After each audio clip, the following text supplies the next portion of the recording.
Hi everyone, this is Lauren coming at you from the break zone with another deck tech video. This one going over the Alexandria list that was piloted by Jordan Denk to win the Toronto Crystal Cup. So congratulations, Jordan. I'm glad that you were able to defend Canada from all the American invaders. So let's go over some of the cards that actually got Jordan all the way there. First up, we've got Beatrix, who is pretty good in terms of when she attacks, but also the fact that she works so well with the 6 copies of Steiner that you have in this deck in order to prevent any damage that is dealt from abilities. So I think a lot of people were expecting Dataluma and Cactuar, and Beatrix will be able to survive from any kind of shenanigans such as that when Steiner is in play. Next up, we've got Cognasso, who takes 4,000 less damage whenever your opposing abilities target him during your opponent's turn, as well as the fact that he is able to pull little shenanigans, such as, you could say, a technical power boost, but more of a power reduction on the opposing field if you need to go for that last push. Next up, we've got Ash, who's really good against dual freeze effects, as well as any kind of damaging effects, being that she gains 3,000 power whenever she's targeted by a summoner ability that your opponent controls.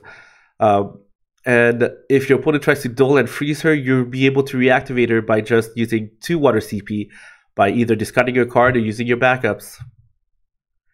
Next up, we've got Garnet, who is a pretty big deal in this deck, actually.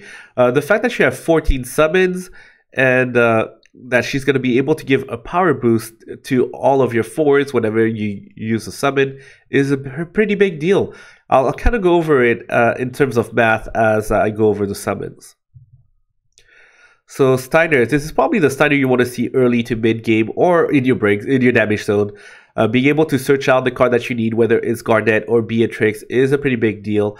And if you want to, you can use them as a chump blocker to stop those locks or those setsers that you might be expecting, and after that be able to play another Steiner and get a lot of value out of it.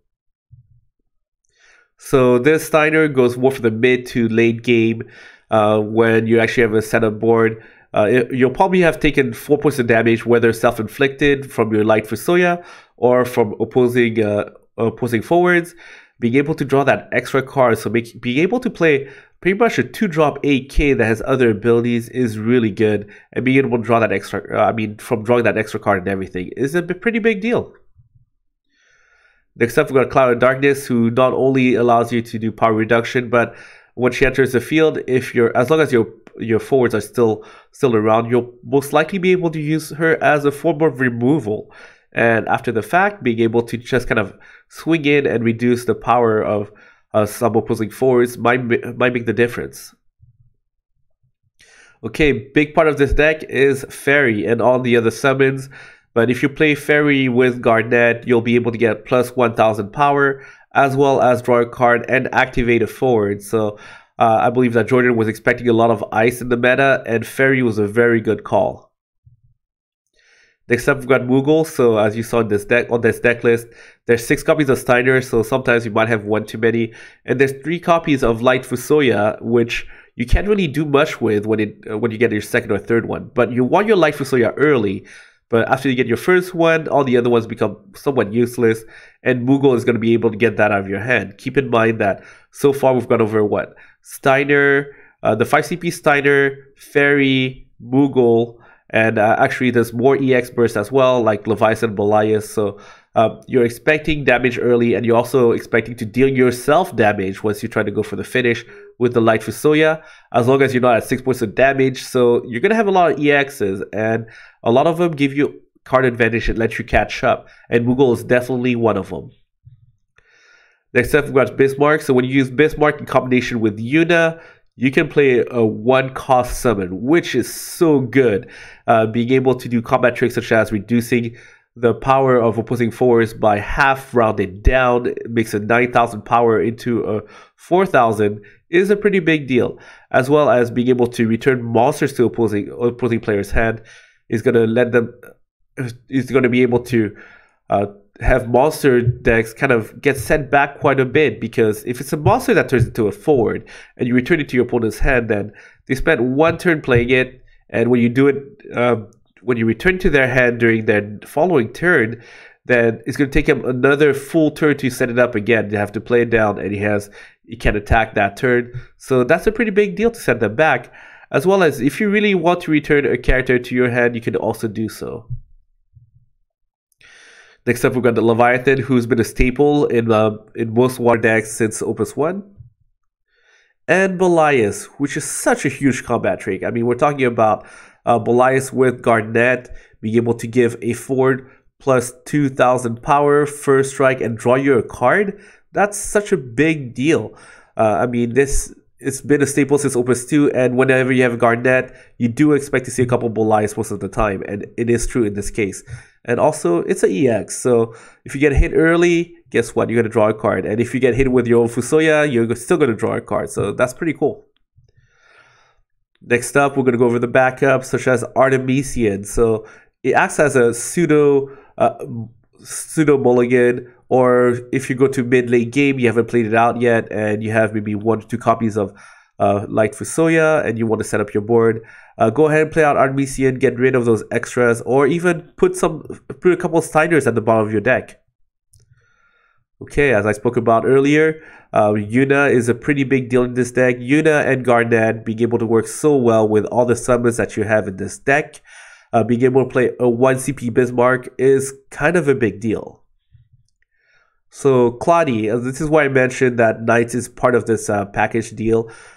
You really want to stick that Beatrix, and then you don't really care too much about your Steiners because you have so many of them. You don't mind one kind of going away to play into a different one, because once you get to your mid to late game, you'll be able to get a lot of value out of your 4 CP Steiner. But with Claudie, you'll be able to kind of deal with that ice matchup where they're trying to dull and freeze and kind of get through. And most of the time, the 4s aren't that big. So when you turn the Knight back to being active again to block, it's probably going to be able to trade, if not be able to just straight up take out a forward that's attacking into you. You're playing mono water, you have a bunch of forwards, you should be playing Waka, and here it is. Next up, we've got Minwu. So as I mentioned, I think a lot of people expected Dataluma and Cactuars, as well Lightning's always around, and Minwu is a really good counter to both of those strategies. And last but not least, we've got Fusoya, who, as I mentioned, water Fusoya deck with all your EXs, and sometimes you want to kind of turn on that aggression, being able to get rid of forwards. And if your opponent is kind of going in too hard too early, we're talking about that early turn Genesis or Lock. Most of the time, they're going to sit there at 7,000 power, and Fusoya is going to be able to trade 1 point of damage on your end. Probably EX gets you a card advantage that way, where you actually probably gonna get to draw a card from Fairy, Moogle, Belias, or Steiner, and take out a forward is gonna be able to swing you the game. All right, so thank you very much for joining us for this. I do have a couple of words left to mention that we are still trying to reach out to the winners of all of our contests. So as I mentioned, the deadline has passed for our previous winners to contact us. So next winner's up. I'm going to put their names at the bottom.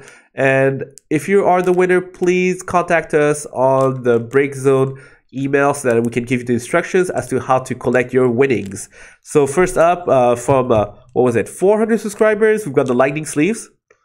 Upside down, sorry. There we go. Congratulations to Galactic Donut 728. You are the winner. Please contact us on the email by next Friday, which will be June the 8th. Okay, next up, we've got the 500 subscribers. Whoever forgot, we've got the Lightning Plushie and the Iconic Masters Horizon Canopy. Get a pick between one or the other.